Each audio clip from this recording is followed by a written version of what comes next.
परिवार बदल जाते हैं यीशु तेरे आने से, और सब कुछ बदल जाता है यीशु के आने से। जब किसी जीवन में, किसी परिवार में, कलीसिया में, समाज में, देश में और संसार में प्रभु यीशु मसीह अपने आप को प्रकट कर देता है, तो वहां के हालात बदल जाते हैं। असंभव संभव हो जाता है, अंधकार ज्योति में तब्दील हो जाता है, दुख सुख में बदल जाता है, विलाप नृत्य में तब्दील हो जाता है, रोना खुशी में बदल जाता है, निराशा आशा में बदल जाती है।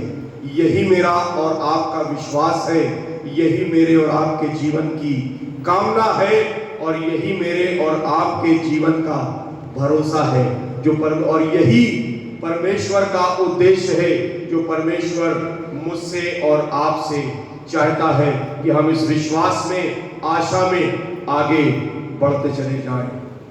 प्रभु यीशु क्रिस्त का क्रूस पर से दूसरा वचन है, तो आज ही मेरे साथ स्वर्गलोक में होगा। अभी थोड़ी देर पहले हम पहली वाणी पर विचार कर रहे थे, हे पिता इन्हें क्षमा कर, क्योंकि ये जानते नहीं कि ये क्या कर रहे हैं। बाइबल बताती है जो वहां पे नजारा है, वो नजारा कुछ इस तरीके का है कि प्रभु सलीब पर है, बीच में है, उसके दाहिने तरफ और उसके बाएं तरफ, दोनों तरफ अपराधी हैं।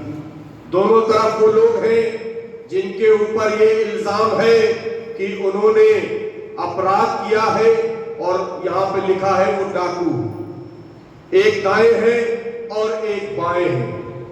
और ये जो कुछ हम देख रहे हैं, ये कोई इंसिडेंट नहीं, ये भी एक भविष्यवाणी।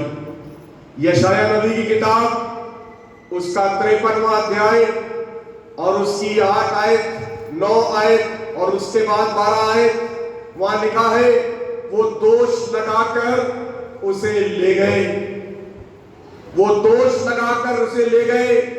और उस समय के मनुष्यों में से किसने इस बात पर ध्यान दिया कि वो उनकी खातिर जाता है और मारा जाता है। 12वीं आयत में लिखा हुआ है वो अपराधियों के संग गिना गया और अपराधियों के लिए विनती करता है। जो कुछ हम और आप परमेश्वर के वचन में पढ़ते हैं, खासतौर से जो घटनाएं हम पढ़ते हैं, चाहे वो प्रभु यीशु मसीह से संबंधित हो, चाहे वो पौलुस से संबंधित हो, चाहे कहीं किसी से भी संबंधित हो, सब कुछ क्या है? परमेश्वर की योजनाओं का हिस्सा है। परमेश्वर के वचन में भविष्यवाणियां हैं और परमेश्वर भविष्यवाणियों पे काम करता है। प्रभु यीशु मसीह का क्रूस पर जाना भी परमेश्वर की योजना थी, और उससे संबंधित बहुत सी भविष्यवाणियां पुराने ऐतनामे में नबियों के द्वारा कर दी गई थी। 700 साल पहले यशाया नबी ने कह दिया था कि वो अपराधियों के संग गिना जाएगा और अपराधियों के लिए वो क्या करेगा? विनती करेगा। और आज उस नबूवत को हम और आप पूरा होते देख रहे हैं। जब वो क्रूस पर लटकाया गया, और बड़ी अजीब सी बात, जब वो पैदा हुआ तो वो कहां था? वो सराय में था, जानवरों के बीच में था, उसके लिए कोई स्थान न था और उसे सराय में रखा गया। और जब मौत के नजदीक आया तो वो अपराधियों के बीच में, वो अपराधियों के बीच में था। परमेश्वर की सेवकाई कोई हंसी मजाक की बात नहीं, ये कष्टों का सफर है, ये मुसीबतों का रास्ता है। क्रूस बलिदान का प्रतीक है, अपने आप को कम और कमजोर करने का तरीका है।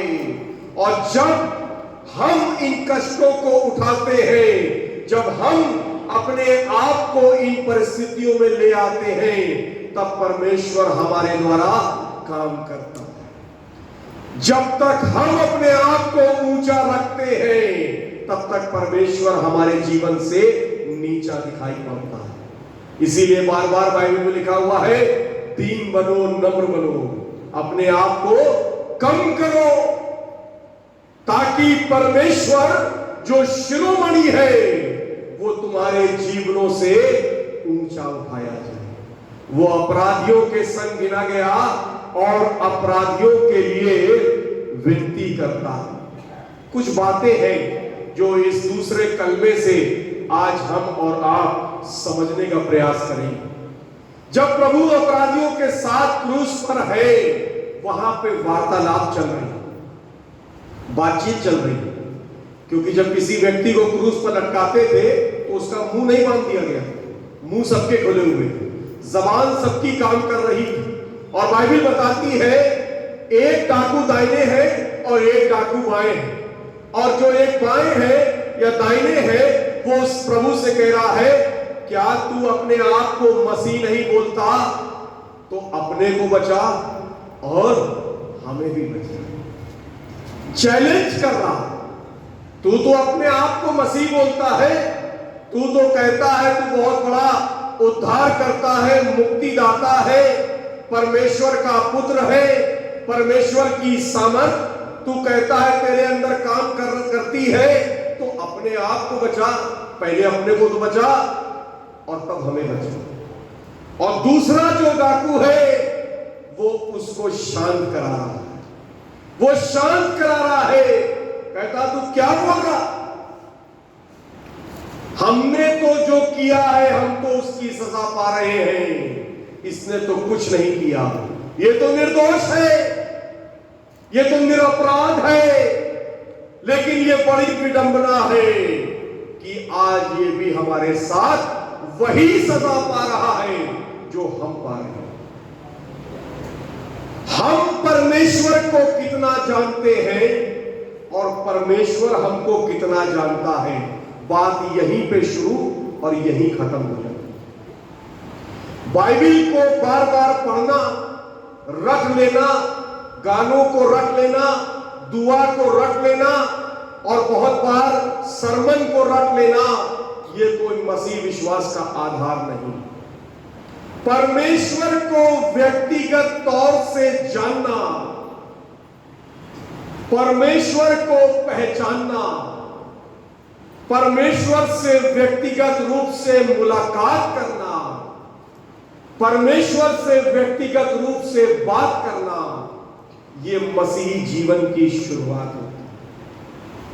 पहला डाकू जो कह रहा है तू अपने आप को मसीह कहता है, अपने आप को बचा और मुझे भी बचा, वो अभी भी नहीं जानता।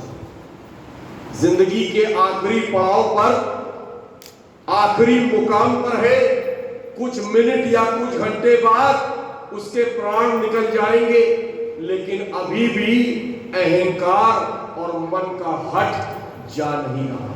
एक कहावत कहते हैं, लकड़ी जल गई लेकिन उसका बल अभी भी कम नहीं हुआ। ये हिंदी की कहावत। जब कोई व्यक्ति बहुत घमंड करने लगता है तो कहते हैं ना, लकड़ी जल गई लेकिन अभी भी इसका बल नहीं जा रहा।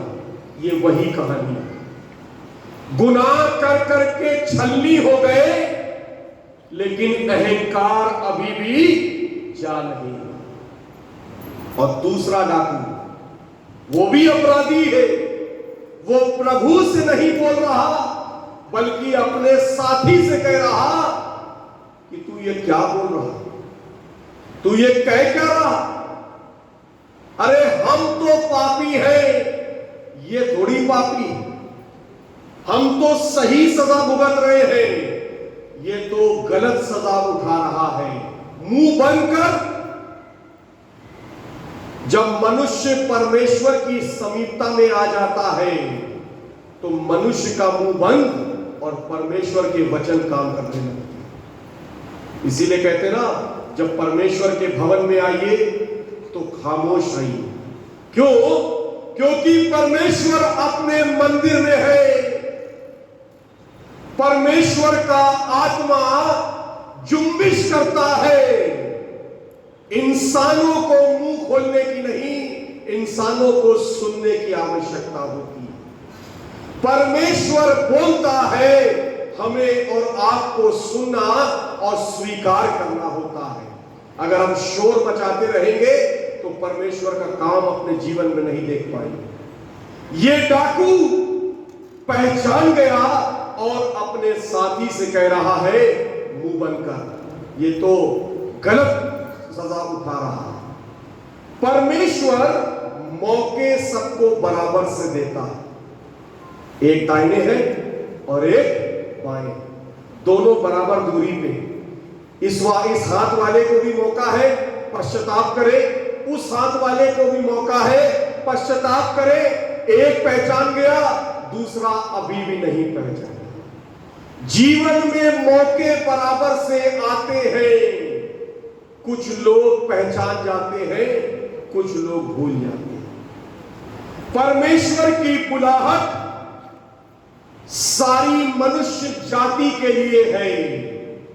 कुछ लोग सुन लेते हैं, कुछ अनसुना कर देते हैं। इसीलिए वचन कहता है, बुलाए हुए तो बहुत, लेकिन चुने हुए। सवाल यह है कि आज आप बुलाए हुए हैं या आप चुने हुए। कलीसिया में बहुत बड़ी भीड़ है, यह एक अलग विषय है। भीड़ होने के बहुत से कारण हो सकते हैं। शायद हो सकता है आप इस कलीसिया में इसलिए आते हो क्योंकि आपको लगता हो यहां से मुझे कुछ लाभ हो जाएगा। आपको लगता हो कि मेरी बीमारी ठीक हो जाएगी। आपको लगता हो कि शायद मुझे कुछ और फायदा हो जाएगा। ये एक अलग विषय है, ये एक अलग विषय है। लेकिन क्या परमेश्वर ने आपको चुना है कि केवल आप दुआ करवाने वाले नहीं, बल्कि लोगों के लिए दुआ करने वाले भी बन जाए। परमेश्वर चाहता है कि समय गुजरते हम और आप क्या करें? विश्वास में आगे बढ़े। प्रभु यीशु मसीह ने एक जगह कहा था कि बेहतर होता कि तुम अब अनाज खा सकते, लेकिन तुम तो अभी भी दूध ही पीने के लायक। समय रहते हे एपिफेनी चर्च के लोगों, बेहतर होता कि तुम अब अनाज खाने लगते, लेकिन तुम तो अभी भी दूध ही ढूंढते हो। मौका सबको है, बराबर से है। कुछ लोग पहचान जाते हैं और कुछ लोग। आज सवाल यह है, क्या हमने परमेश्वर के दिए मौके को अवेल किया?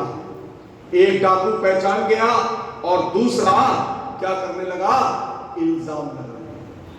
परमेश्वर को, प्रभु यीशु मसीह को चुनौती देने लगा।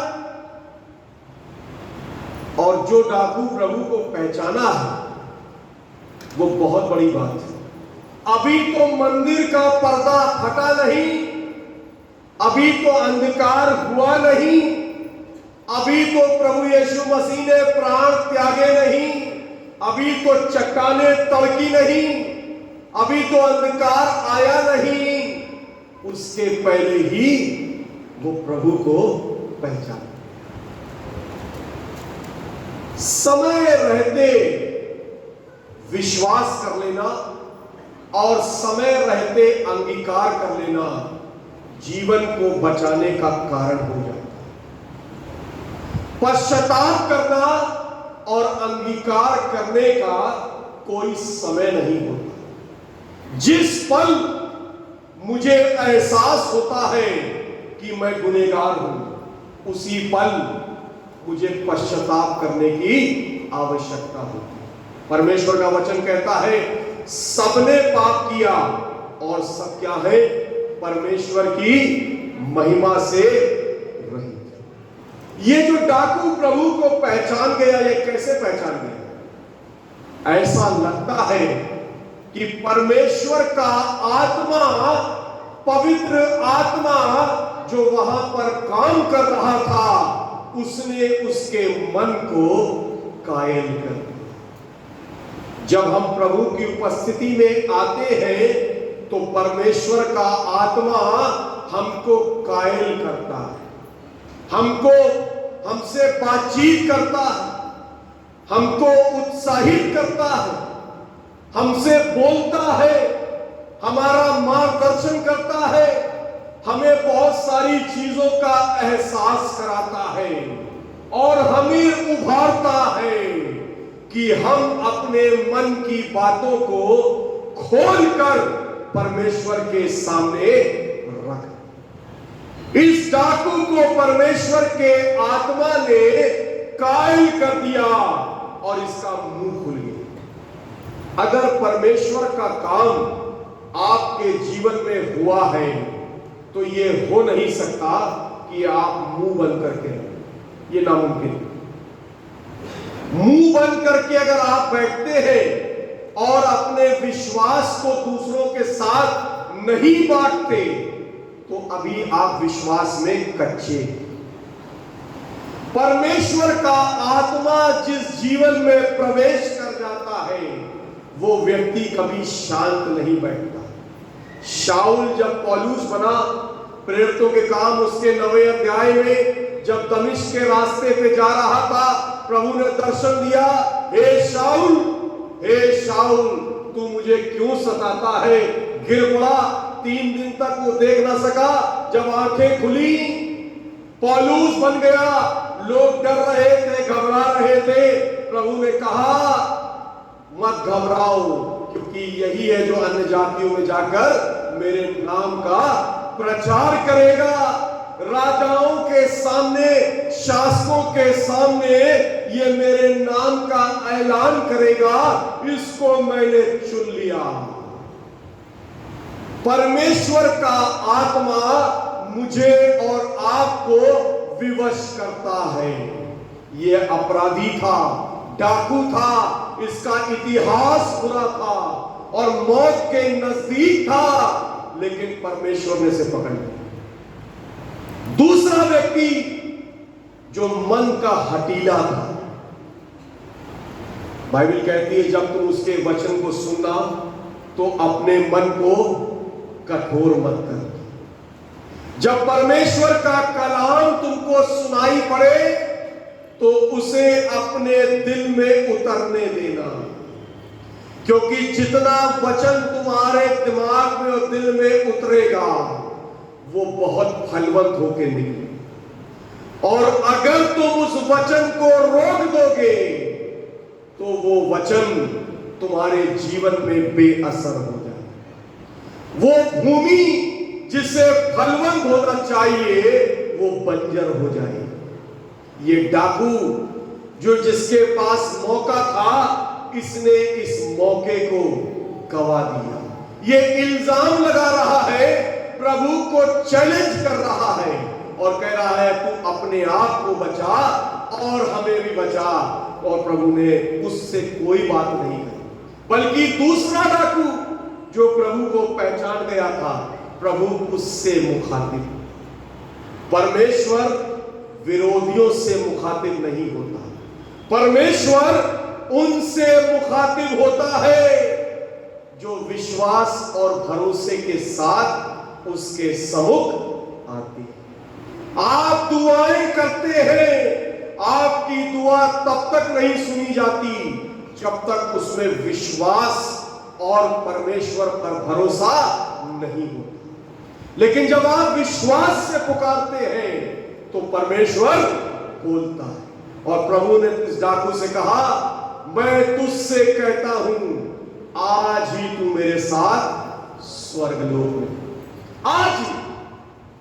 परमेश्वर के वायदे तुरंत के हैं। हम कहते हैं हां और आमीन। आमीन का मतलब होता है ऐसा ही, जो कह दिया सो कह दिया। जब मूसा को परमेश्वर ने कहा कि तुझे इजराइलियों को निकालना है और फिरौन के पास जाना है, तो मूसा ने परमेश्वर से कहा, फिरौन पूछेगा किसके नाम से आया है, मैं क्या परिचय दूंगा। परमेश्वर ने क्या कहा था? कह दे मैं जो हूं सो हूं, मैं जो हूं सो हूं, मैंने जो कह दिया सो कह दिया, और आज मैंने तुझसे कह दिया, आज ही तू मेरे साथ स्वर्ग में। परमेश्वर तुरंत काम करता है, डिले नहीं होता। जीवन का बदलना तुरंत होता है, मन का बदलना तुरंत होता है।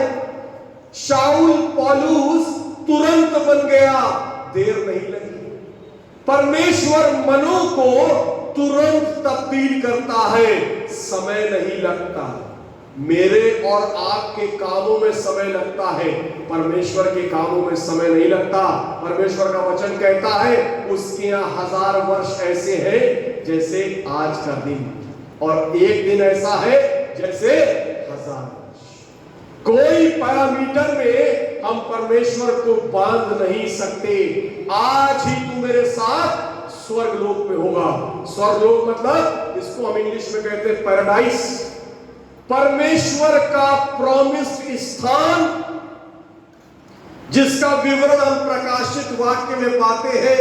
ये एक ऐसी जगह होगी जहां पे हर चीज की परिपूर्णता होगी, जहां पर ना तो डर होगा, ना मृत्यु होगी, ना भय होगा, ना परेशानी होगी, ना गुनाह होगा। ये परिपूर्णता का स्थान होगा, ये परमेश्वर की उपस्थिति का स्थान होगा। ये वो स्थान होगा जहां पे परमेश्वर की महिमा हमेशा हमेशा के लिए पाई जाएगी। हे अपराधी, मैं तुझसे कहता हूं, आज ही तू मेरे साथ। यहां पे जो शब्द आया है मेरे साथ, क्या आज मुझे ये विश्वास है कि अगर आज की दोपहर मेरा जीवन समाप्त हो जाए तो क्या मेरा ये विश्वास है कि मैं स्वर्गलोक में हूं? ये वही व्यक्ति कह सकता है जिसने अपने जीवन को परमेश्वर को समर्पित किया। परमेश्वर आज ये वायदा मुझसे और आपसे भी करना चाहता है, आज ही तू मेरे साथ स्वर्गलोक में होगा। लेकिन क्या हम इस वायदे को अपने जीवन में पूरा करने के योग्य हैं? हम किस कैटेगरी में हैं? हम पहले वाले अपराधी की कैटेगरी में हैं जो अभी भी हम इल्जाम लगा रहे हैं। बहुत से लोग इल्जाम लगाते हैं और इल्जाम लगाने से ज्यादा जज करने लगते हैं। हम बहुत जल्दी न्यायी बन जाते हैं। जब जब्दी के पुत्रों की माता प्रभु यीशु मसीह के पास आई, कहने लगी एक विनती है, एक को अपने दाएं और एक को अपने बाएं बैठा। तो प्रभु ने क्या कहा था? ये मेरा किसी को दाएं बैठाना और किसी को बाएं बैठाना मेरा ये काम नहीं।